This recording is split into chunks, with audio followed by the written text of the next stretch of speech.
بسم اللہ الرحمن الرحیم۔ آج ہم اس کی 5ویں ریکارڈنگ کر رہے ہیں۔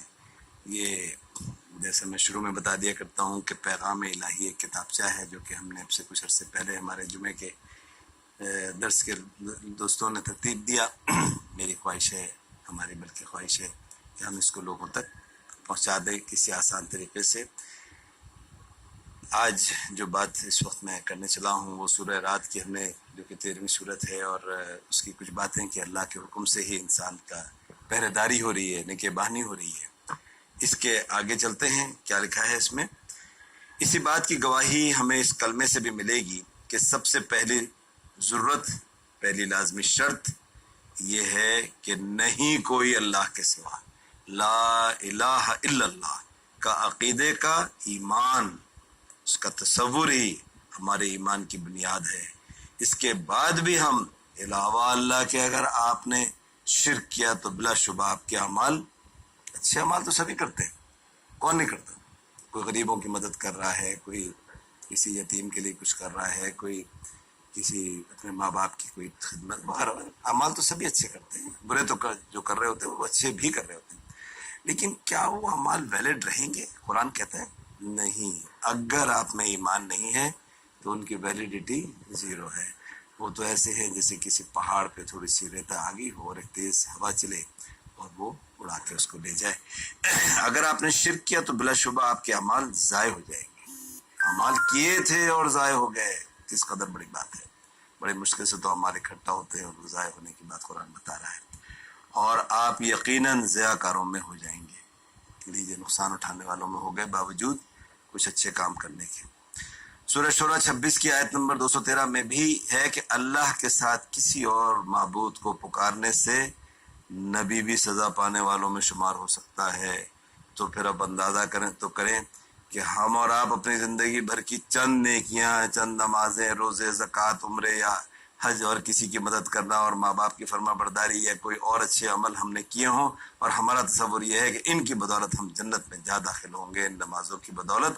اگر ہمارے عمل اور عقیدے میں کہیں شرک جیسی موذی مرض تھوڑا یا زیادہ آ جائے تو ان مختصر سے نیکیاں ہمیں کیسے عذاب الہی سے بچا سکتی ہیں؟ جبکہ انبیاء کو عذاب الہی کی وعید دی جا رہی ہے، تو ہمارے شرک سے ہمارا کیا حشر ہوگا؟ سورہ لقمان 31 آیت نمبر 3 میں فرمایا، بڑی اچھی طرح سمجھ لینا چاہیے شرک ہے کیا۔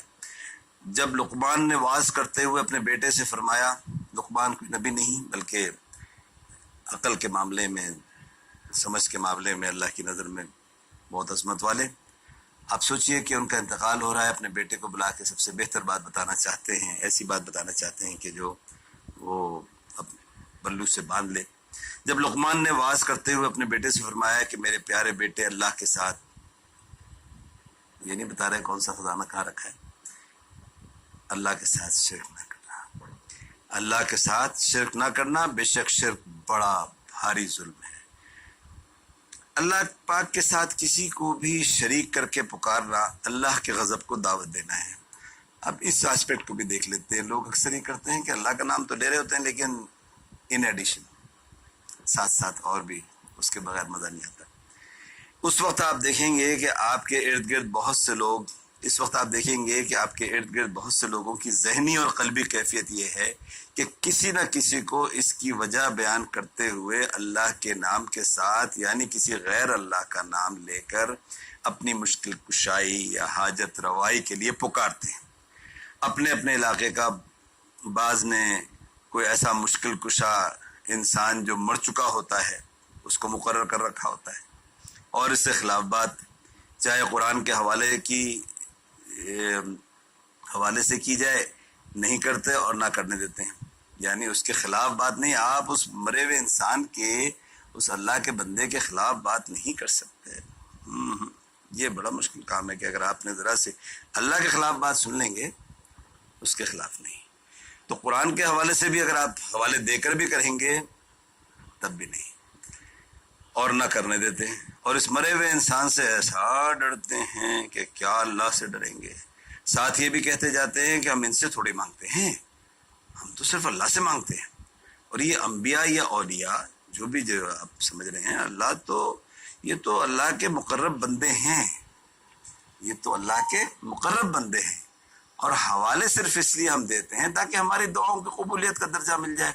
سورہ زمر 39 آیت نمبر 3 کو پڑھ کے دیکھیے، یہ ہمارا خیال ہے، لیکن یہ تو اللہ کے غضب کو دعوت دینے والا خیال ہے۔ آئیے قرآن کی 40ویں سورت سورہ مومن کی 12ویں آیت دیکھتے ہیں۔ فرمایا ہے کہ یہ عذاب تمہیں اس لیے ہے کہ صرف اکیلے اللہ کا جب ذکر کیا جاتا ہے تو تم انکار کر جاتے ہو۔ قرآن کہہ رہے ہیں کہ جب صرف اللہ کا ذکر کیا جاتا ہے تو تم انکار کر جاتے ہو، اور اس کے ساتھ کسی کو شریک کیا جائے تو بڑا مان لیتے ہو۔ اب ٹھیک ہے، بس اب فیصلہ اللہ بزرگ و برترین کا ہے، باقی بات انشاءاللہ۔ السلام علیکم۔